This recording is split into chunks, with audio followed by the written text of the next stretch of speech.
Cause if it's not love, then it's worthless. We'll be right back. Slip in my eye and I'm wordless. You don't understand. Cause if it's not love, then it's worthless. We'll be right back. Going into edutech. Edutech, let's read.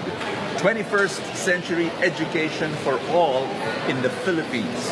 We are one of the exhibitors. This is I partly own Rodin, tiny part. My friends Rodin, Junie, they're the major owners, but I own a little part. They invited me to own, so invested a bit here. It's a software company, and it produces cutting edge, amazing software for schools from like whatever department, and from curriculum to registration to enrollment to communication with parents. It's the whole shebang. It's a glorious software. So anyway, let's go in. Understand my love.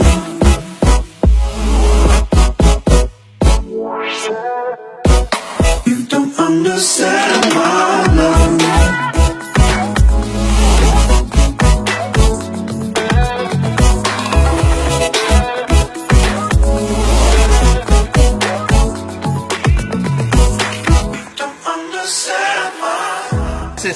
This is Marie Templo. She heads Rodin. She's the main man.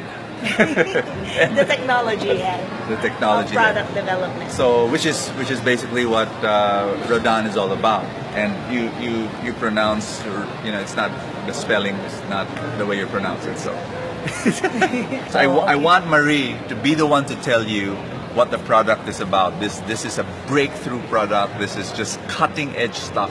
And schools will be amazed when they... Go ahead. Okay. All right. So what's Rodin? So we wanted to take away the aches and pains of classroom management, or in general school management. Remove all of the paperwork, which is taller than you at the end of the school year. Right? We wanted to be able to gain operational efficiency for the school as a business, and give information accessibility with ease to everyone within the learning community. So that includes the school administrators, the teachers, the students, and also the parents. Rodin gives them instant accessibility to the performance of their kids. They're notified, regarding the grades if they have upcoming exams. Okay, that way they can review ahead of time. The teachers no longer have to have mounds and mounds of paper, to check. Everything will be online, digital, automated. Everything is automated. We can containerize the digital content. So that's the picture I have of teachers now. Yeah. Teachers are like in front of their desks, and in Tagalog, nakasubsub. Yeah. So, paperwork higher than that's true. It's like reams and reams of paper, and you're going to remove that. Yes, because they also need quality time for themselves, Yes, diba? Because they absolutely. already gave so much of they're themselves giving to too the much. profession, giving and too much. they also deserve to go home when there's still sunlight. Yes, That way they can have that work-life balance as well. Wow. So, like the checking of exams for one class of 50 takes hours and hours. Yes. Okay. Now with Rodin, the question bank is on the system itself. The answer keys are there, and once you upload the exams, it's automatically checked by the system, and the grades also go into the students' records automatically. You're helping teachers. You're helping the administrators. What else?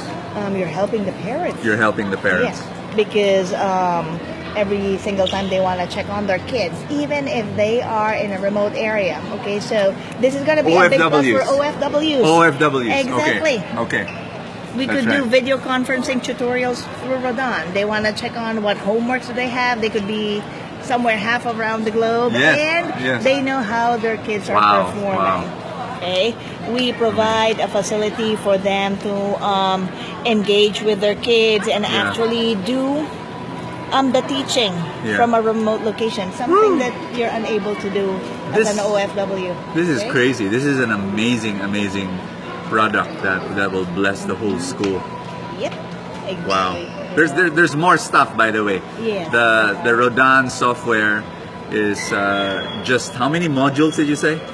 It's a total of 9 modules, LMS and school administration module. LMS means? Learning management system. Okay. These are the classroom processes which we automate. Yeah. And the school management platform is the one that automates the business side of the school. All right. Okay? If they want to know more about it, Marie, what should they do?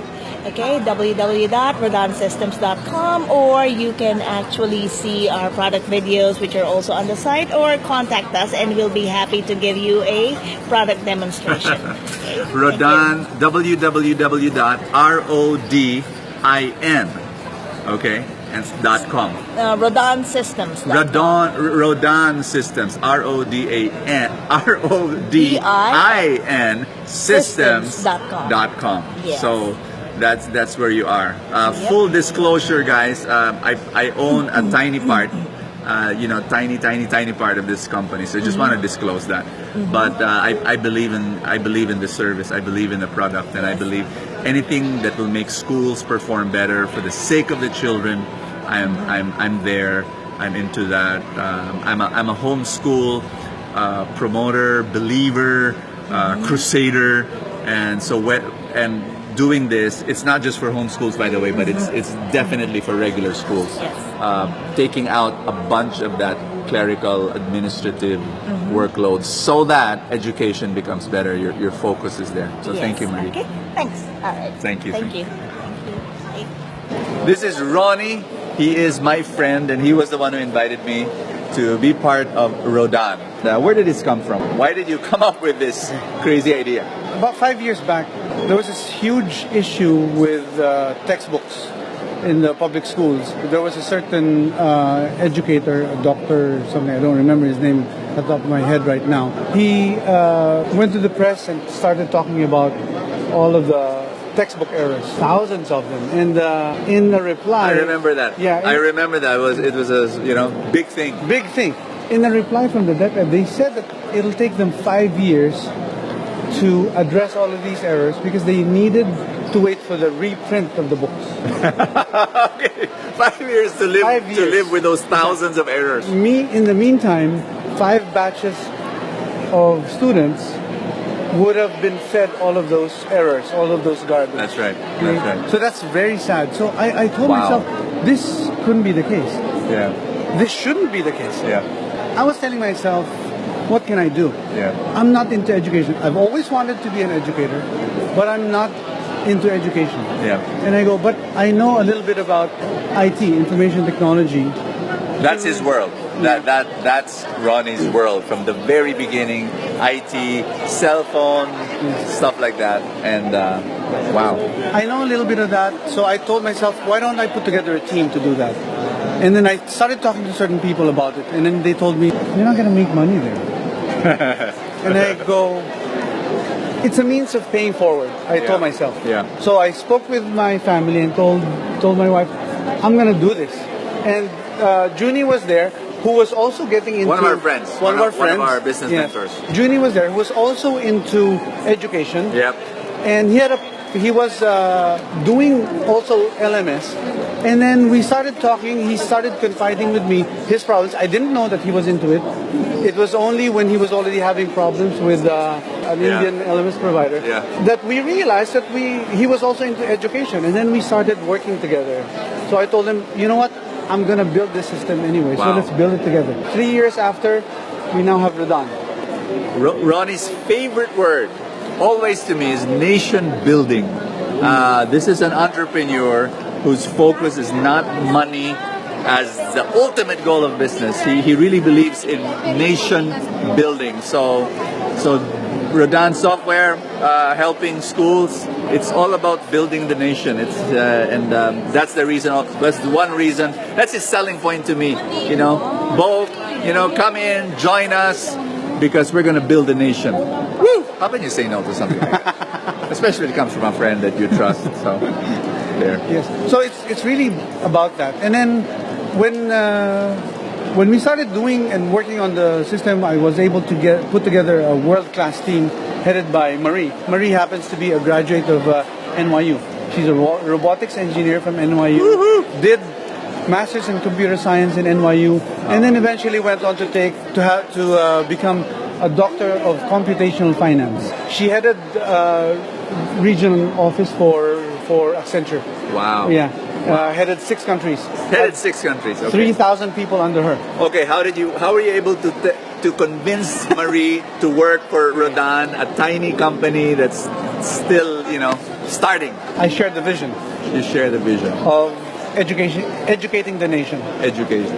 It was really that. I just shared the vision. This is what I want to do. This is my dream. I want to help the country. I want to help the government educate the nation properly, the next generation properly. That was really the intent. I don't know how, I don't know why. She took practically a 90% pay cut. 90% pay cut. A 90% pay cut. So Crazy. she's still with us 3 years after. Wow. Yeah. Amazing. This guy's a salesman, but a salesman of a vision. He sold Marie. He said, work for me, take a 90% pay cut, but you're going to do something for the country. So for the past 3 years, Marie, Ronnie, Rodin, will continue. And Junie. And Junie Torreja. Torreja, our dear friend. We're going to change the country. We're going to change the country one step at a time. One step at a time. But we're One going to school start at a time. one school at a time in education. Thank you, Ronnie. Thank you. Thank you. Yeah, hey. Thank you, bro. That's it. All right. Let's go inside. A lot of people want to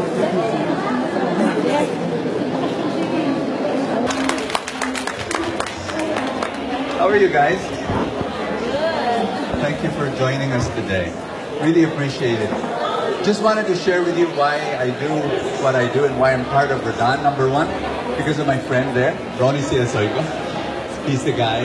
And together with another friend, Junie Torreja, I've always been very interested in education. I homeschool my kids. So it's from a you might say, from a different field, not in the traditional schooling. But I have a passion for educating my sons. I have 2 boys. One of them is 17 and the other is 11. And I've seen how important education is. And so, looking at that, today, Ronnie told me some time ago, he said, Bo, I'm into this. Automating, helping schools become better schools, bringing them into the technology and the digitalization that's necessary for making schools better. And I believe this is not the future. Giving students an unfair advantage to technology. I believe this is not the future. I believe this is now. This is what's happening. Our kids, they live in the internet. The first thing they pick up is the phone. The last thing they hold before they sleep is the phone. They live there. And I believe that we can complain about it. We can say, they're not talking to each other anymore. Look at the families, they're just holding their phones, their heads are focused on a tiny, tiny screen. You can complain all you want, but guess what? That's reality. And it will not disappear. It's not a fad. People say, we've reached the peak. You know what? Complain all you want. It's going to get bigger and stronger and faster. Later on, it will be VR, virtual reality. People will be putting contact lenses on their eyes, and all of a sudden, 99% of their feeling, their sight, their hearing will all be in a different world. You don't have to go anywhere. You can say, I want to go to Paris, and boom, you're in Paris. And that's going to be the world that we'll be having 15, 20 years from now. What am I saying? I'm saying you can complain all you want, but you know what? That's reality. So instead of complaining, let's embrace it and use it for the education of our kids. Once upon a time, we had print media. Once upon a time, magazines ruled the world. Once upon a time, books ruled the world. And then radio came along. And so, once upon a time, before radio was there, in the 1940s, before that, what was the center of a house? Guess what? The newspaper. The newspaper was the center of the house. The moment the newspaper came in, the whole family, everyone wanted to read. And then the radio came in. And some of you, no, none of you, lived during that time. When you enter the living room and you enter the dining room, the radio was the center of the house. And it was huge. It was really big. And then in the 1960s, what happened? TV comes along. And guess what? There were holdouts. You know what are holdouts? We don't like the TV, we want the radio. And they complained about the TV and they were saying that's a fad. There were people who said TV was a fad. And they embraced the radio and they said this is what we complain with something that we don't understand. We always complain and criticize and we're afraid of anything that's unfamiliar to us. Am I making sense to you? People will always be afraid of what you're not familiar with. So, is there still radio today? Yes. But is it still the center of the house? No. It's the TV. But do you know what? You ask your kids and you ask your students, do they still watch TV? My sons don't. 17, 11 years, they don't watch TV anymore. What's their TV? You're holding it in your bags. It's the cell phone. It's the tablet. That's it. That's the TV now. TV is gone. And you're going to see TV go down. Somebody was selling me an entire channel with congressional license of a TV channel worth 500 million pesos. Selling it to me. Will I buy it? No. Why? It's going down. If they sell it for me for 1 million, okay, I'll buy it. But it's going down. It's disappearing. What you're holding, the phone, the tablet, that's what's going to happen now. And so what Rodin does is we're gonna embrace that, and we're gonna make that the educational tool, the primary educational tool. Let's not complain. Let's find a way to utilize what's happening in reality and helping our kids grow up. And we're very, very excited. The reason why I'm here standing in front of you, because Ronnie Siasoico, the guy who headed this, who spearheaded this, he told me, Bo, this is not about money. I don't know if we're going to earn money here, but this will change the country. So many public schools, so many private schools, they're behind. They're being left behind by the whole world. The whole world is moving in this direction, and schools are just, hello, we're all left behind. So we're doing this to change the country. We're doing this to bring forward the Philippines. So I'm excited. I hope you are too. And thank you so much for listening to me. So, Brother Bo Sanchez, everybody. You just update me. I will. God bless you. Thank you so much. I'm sorry. Thank you. Cause if it's all love, then it's worthless. We'll be right back. Slip in my eye and I'm wordless. You don't understand. Cause if it's not love, then it's worthless. We'll be right back. Slip in my eye and I'm wordless. You don't understand. You don't understand my love. Thanks, brother. Thank you. God bless. God bless.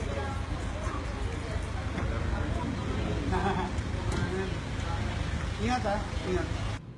Look at that. Building. How many millions to build a building? Our minds are so focused on location because that's our world. But the world that we live in now goes beyond location. What am I saying? I'm saying I lead a feast and it's in PICC and we're renting that place and we spend a lot of money. So a lot of people tell me, Bo, why don't you just build something? Build a place where your 12,000 to 15,000 people can gather there, and then you don't have to rent. And so we computed, just to build the building itself, 300 million pesos. Now, can I raise funds for 300 million? If I try hard enough, and if we take a certain amount of time and push, and that's the only thing I do, probably. But that's only the building. I have to either long-term lease for the land or buy the property, and Think about that. How many millions more? Building plus land. But, and then the maintenance. To build, to buy the property, after a huge amount of effort, you can raise the amount of money. But maintaining the building, long term. Here's what I'm thinking.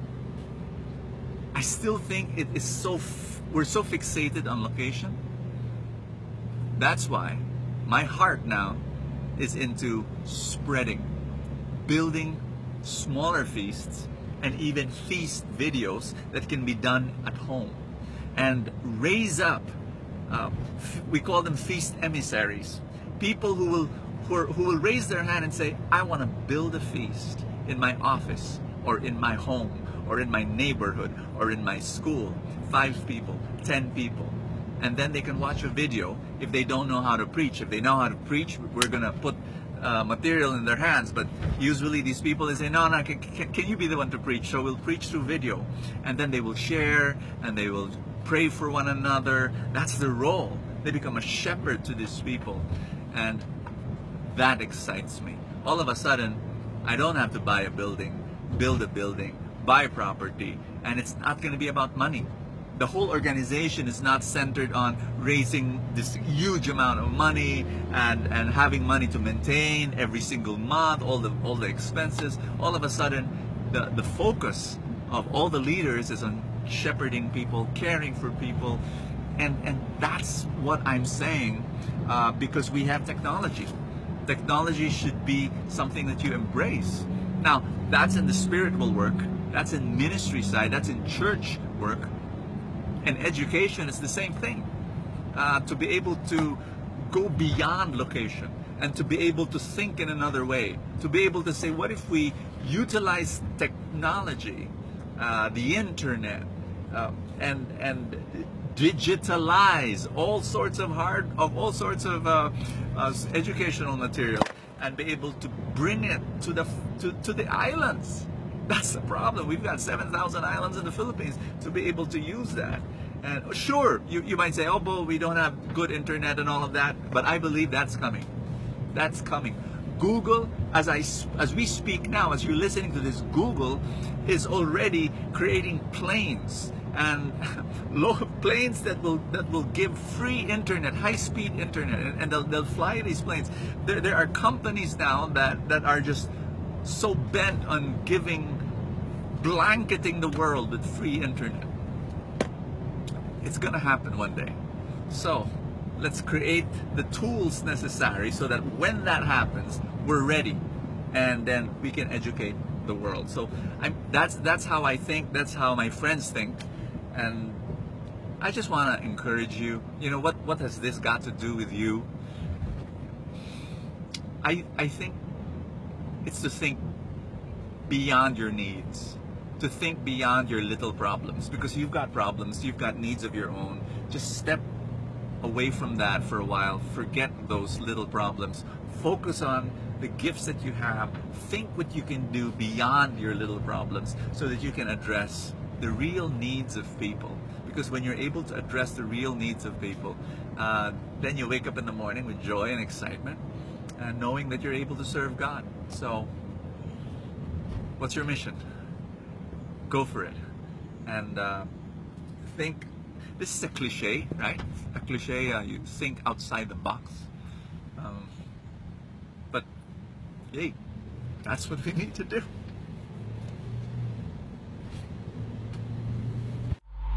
I'm giving everything I got. God knows I know it's not a lie. I'm headed somewhere, but I don't know where just yet. I've still got something left to prove. Prove that there's nothing I won't do. Do what it takes so I can bring you back again. All my life, you're the one thing that's always been real.